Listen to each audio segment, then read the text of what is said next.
Hi, John from Dry-Flush here. Now we want to show you a new product that we've developed.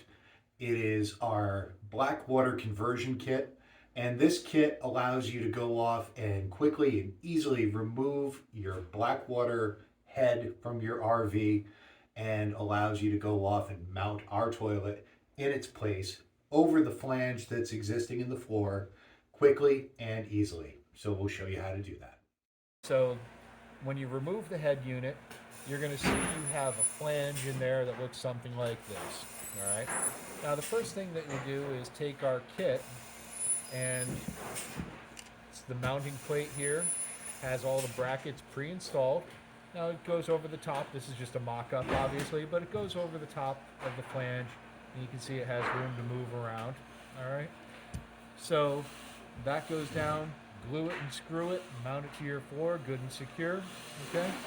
Now, the next thing that we have on the underside of our toilet, we've taken a mounting template and we've gone off and mounted another part that you're going to receive, the mounting plate B.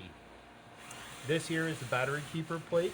That comes already installed on the toilet with these slots to receive into these 1/4 20 screws. So you don't need to worry about this. Install this nice and easy. Follow the directions on the template. All set. Now when you want to go off and mount this onto your floor in your RV after securing everything, just place it a little bit ahead of the 1/4 20 screws in the back.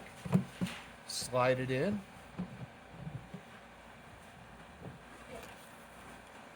Go ahead and tighten down the wing nuts.